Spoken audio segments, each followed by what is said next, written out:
በስመ አብ ወወልድ ወመንፈስ ቅዱስ አሐዱ አምላክ አሜን። ድርሳነ ሚካኤል ዘወርሃ ግንቦት። በስም በአካል በግብር ሦስት በመለኮት በአገዛዝ በሥልጣን አንድ አምላክ በሚሆን በአብና በወልድ በመንፈስ ቅዱስ ስም አምነን ጉንበት በባተ በ12 ቀን የሚጸለይ የኃያል ክቡር ሊቀ መላእክት የቅዱስ ሚካኤልን ድርሳን ማንበብ እንጀምራለን። ከአባታችን ከጳጳሱ ከይስሐቅ በኋላ ወደ ኢትዮጵያ የመጣ ጳጳስ ቅዱስ ዮሐንስ ነገር ስላመነ እግዚአብሔርን አጋዥ አድርገን እንናገራለን። የቅዱስ ሚካኤል ልመናውና ረድኤቱ ከእኛ ጋር ይኑር ለዘላለሙ አሜን። እንደ ሐዋርያው ቅዱስ ጳውሎስና እንደ ንጉሥ ቆስጠንጢኖስ ሃይማኖቱ የጸና የቆስጥንጥንያ ንጉሥ በሆነ በቴዎዶስዮስ ልጅ በንጉሡ በአርቃስዮስ ዘመነ መንግሥትና በሊቀ ጳጳሱ ቅዱስ ዮሐንስ ዘመነ ሲመት ተአምር ተደረገ። በዚያም ዘመንም የንጉሡ የአርቃስዮስ ሚስት ንግሥቲቱ ገንዘብ ከመውደዳ የተነሣ ድሃውን እየነጠቀች ብዙ ወርቅና ብር ታከማች ነበር። ጳጳሱ ቅዱስ ዮሐንስ አፈወርቅም ይህን ተመልክቶ ይመክራትና ይገሥጻትም ነበር። እርሷ ግን የሚነግራትን ሁሉ አትሰማም። በአንዲት ዕለትም ንግሥቲቱ እንደ ልማዷ የአንዲት መበለትን ቦታ ቀማች። መበለቲቱም ወደ ቅዱስ ዮሐንስ ሄዳ ንግሥት አውዶክያስ ቦታዋን በግፍ እንደወሰደችባት ነገረችው። ቅዱስ ዮሐንስም የዚችን ድሃ ቦታ ትመልስላት ዘንድ ልዩ ልዩ መንፈሳዊ ምክርን ጽፎ ለንግሥቲቱ ላከባት። አሁንም አይቻልም በማለት በእንቢታዋ ስለጸናች ከቤተ ክርስቲያን ገብታ ጸሎት እንዳታደርስ የክርስቶስንም ሥጋውና ደሙን እንዳትቀበል አወገዛት። በዚያን ጊዜ ተቆጥታ ስለ ክፉ ሥራቸውና ስለ በደላቸው ሁሉ እርሷ አውግዞ ከሹመታቸው ያወረዳቸውን ኤጲስቆጶሳትን ሰብስባ ከክርስቲያን ወገን ለይቶኛልና ፍረዱኝ አለቻቸው። እነርሱም ንግሥቲቱን በድፍረት ስለተቃወመ ስደት ይገባዋል በማለት ተባብረው ፈረዱበት። ዳግመኛም ተቆጥታ ወደ ቄርሎስ መልእክተኞችን ላከች። ሌሎችንም ብዙ ጳጳሶችን ሰብስባ ጳጳሱን ኤጲፋንዮስን አስጠርታ ሊቀ ጳጳሱ ዮሐንስ ከኔ ጋር ሊኖር አይገባውም፣ አስወጥቼ ልልከው ዘንድም አይቻለኝም፣ እጅግ ያሳዝነኛልና። ቢሆንም እናንተ በሕገ ክርስቲያናችሁ የሚሻርበትን ምክንያት ፈልጋችሁ ከሥልጣኑ ታወርድሉኝ ዘንድ እጠይቃችኋለሁ አለቻቸው። እነርሱም ትምህርቱን በአራቱ ማዕዘን የተስፋፋ ሃይማኖቱ በሰማይ በምድር የመላ ይህንን የእግዚአብሔር ባለሟል ቅዱስ ዮሐንስን ምን ማድረግ እንችላለን አሏት። እርሷም በሱ ላይ የምታደርጉትን ነገር ፈልጉ አለቻቸው። እርሷም በሱ ላይ ማድረግ የምትችሉትን ነገር ፈልጉ፣ የሚሰደድ ወይም ከአገር እንዲወጣ የማታደርጉ ከሆነ ግን ቀድሞ ሃይማኖታችሁ ምን እንደሆነ ስለምታውቁ አምልኮተ እግዚአብሔር የሚፈጸምባቸው አብያተ ክርስቲያናትን ዘግቼ አብያተ ጣዖታትን እከፍታለሁ አለቻቸው። እነርሱም እቺ ሴት በልቧ ሰይጣን አድሮባታል፣ አሁንም እንደፈቀደች ታድርግ ብለው ምክራቸውን ጨረሱ። ከዚህም በኋላ ቅዱስ ዮሐንስን ወደ ኤጲፋኖስ ልከው ንግሥቲቱ ያሰበችውን ሁሉ ነገረው። ቅዱስ ዮሐንስም ኤጲፋንዮስን እንዲህ አለው፣ ይህን ሁሉ ሕዝብ አታይምንም? በመዓልትም በሌሊትም ከሚደርስብኝ ነገር ሁሉ ለመጠበቅ ከእኔ አይለዩም። ስለዚህ የወጣ ዘንድ አልችልም። አሁንም እርስ በራሳቸው የዓይናችን ብርሃን ስለሆነው አባታችን ስለ ሊቀ ጳጳሱ ቅዱስ ዮሐንስ ፍቅር የንግሥቲቱን ቤተ መንግሥት እናቃጥላለን፣ ከሚስቶቻችን ከልጆቻችን ጋር እንሞታለን እንጂ ከቶ ከመካከላችን አሳልፈን አንሰጥም እያሉ ተዘጋጅተዋል ላለው። አሁንም ነገ በቅድስት ሰንበት ክርስቲያን ሕዝቡ ይሰበሰባሉና የእግዚአብሔርን ቃል ስናስተምራቸው ልባቸው ተመልሶ ደስተኛ መስለን እንታያለን። በመካከላቸው ሰላም ይሰፍናል። እነርሱም በልቦናቸው አባታችን ከንግሥቲቷ ጋር ታርቋል ብለው ወደ በየቤታቸው ይሄዳሉ። ንግሥተ አውዶክስያ ግን በሌሊት ፈረስ ታዘጋጅና ልቧ ወደ ወደደው አገር ትስደደኝ አለው። ኤጲፋንዮስም ከቅዱስ ዮሐንስ ዘንድ ይህን ነገር ሰምቶ ወደ ጳጳሳቱ ተመለሰ። ቅዱስ ዮሐንስም በሌሊት ወደ ንግሥቷ መጥቶ እግዚአብሔርን የማያውቁ ለፀሐይ ለእንጨት የሚሰግዱ ወዳሉበት አቅራጢያ ወደሚባል ሩቅ አገር ሰደደችው። ቅዱስ ዮሐንስም በዚያ በደረሰ ጊዜ የእግዚአብሔርን ወንጌለ መንግሥት ስላስተማራቸው ክብርና ምስጋና ለዘላለሙ ይግባውና በጌታችን በኢየሱስ ክርስቶስ ስም አመኑ። በሊቀ መላእክት ቅዱስ ሚካኤል አማላጅነትም ብዙ አብያተ ክርስቲያናትም ሠሩ። ቅዱስ ዮሐንስ አፈወርቅም ቤተ መቅደሳቸውን ባረከላቸው። ጳጳሳትና ቀሳውስት ዲያቆናትም ሾመላቸው። ይህ አባታችን ቅዱስ ዮሐንስ አፈወርቅም በወርሃ ግንቦት 12 ቀን በዛው በስደት ቦታ እንዳለ አርፎ አቅራጥያ በምትባል ደሴት ተቀበረ። የሕይወት አክሊልም ተቀናይቶ ከጻድቃን ከሰማዕታት ጋር በመንግሥተ ሰማያት ለዘላለሙ ደስ እያለው ይኖራል። ልመናው ቸርነቱ ከሁላችን ጋር ይሁንና ይህ ሁሉ የሆነው በቅዱስ ሚካኤል አማላጅነት ነው። ይህን መጽሐፍ የሚያነበው ሁሉ ከዚች ቤተ ክርስቲያን ልጆች ጋር በቀለመ ጽድቅ በሰማያዊ አምደ ወርቅ ስሙ ይጻፍ። ስለ ቅዱስ ሚካኤልና ስለ ቅዱስ ዮሐንስ አፈወርቅ አማላጅነት ሽማግሌዎቹንና ጎበዛዝቱን ድቀት ኃጢአት ይደግፋቸው እስከ ዘላለሙ አሜን።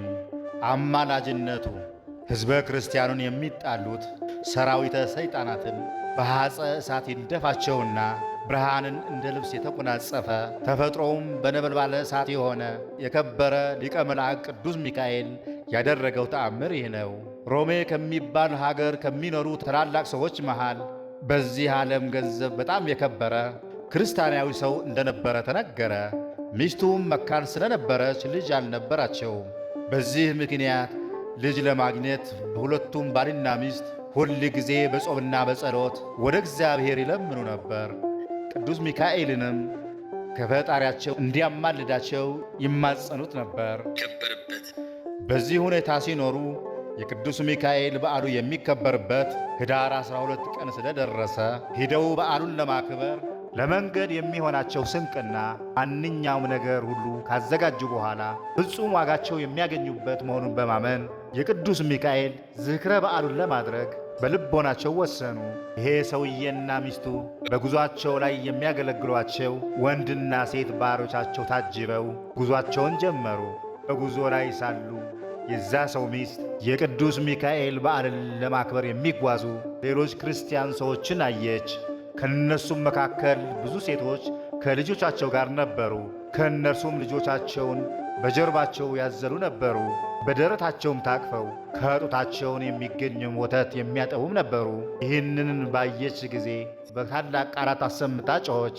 መሪር እምባንም በማፍሰስ ጽኑ ልቅሶን አለቀሰች። እንዲህም አለች፣ የሕያው እግዚአብሔር ልጅ ጌታዬና አምላኬ ኢየሱስ ክርስቶስ ሆይ የእኔን መጻተኛና ጎስቋላ ደካማ የተናቁ ባሪያህን ልመና ለመስማት አቤቱ ቸል አትበል፣ ፈጥነህ ስማኝ እንጂ።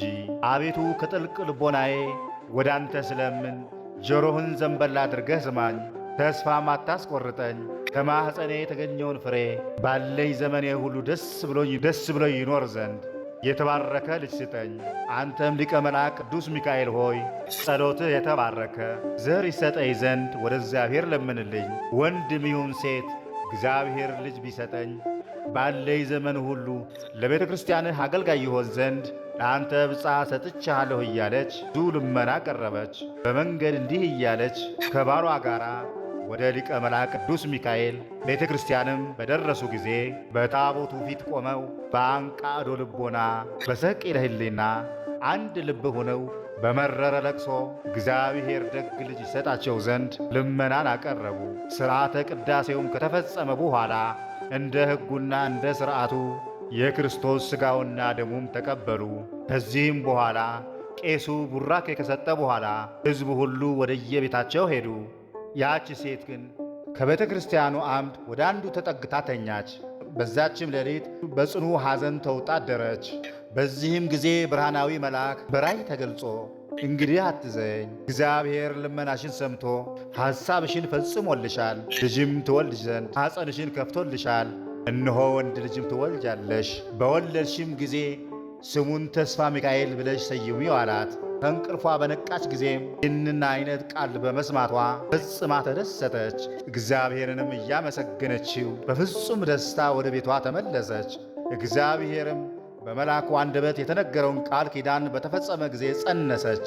መልኩ ሁለንተናውም ያማረ ወንድ ልጅም ወለደች። ፍጹም ደስ አላቸው። ስሙንም ተስፋ ሚካኤል ብለው ሰየሙት። ወላጆችም ተድላ ደስታ አደረጉ። ለተራቡና ለተጠሙ ብዙ ምጽዋትን ሰጡ። ወንድ ልጅም በማግኘታቸው ስለ እግዚአብሔር ቸርነትና ስለ ቅዱስ ሚካኤል ክብር በየሀገሩ ላሉ ታላላቅ ሰዎች የምሳ ግብዣ አደረጉ። ስለታቸው ከተሟላላቸው በኋላ ግን የብፅዓት ልጃቸውን ወደ ሊቀ መላእክት ወደ ቅዱስ ሚካኤል ቤተ ክርስቲያን አልወሰዱትም ነበር። ብላቴናው 1 ዓመት በሆነው ጊዜም በጭንቅ ታመመ። ባለ መድኃኒትም ሊፈውሱት አልቻሉም። ያም ጊዜም እናቱ ሕፃኑን ለሊቀ መላእክት ቅዱስ ሚካኤል ቤተ ክርስቲያን ብፅዓት አድርጋ እንደሰጠችው አስታወሰች።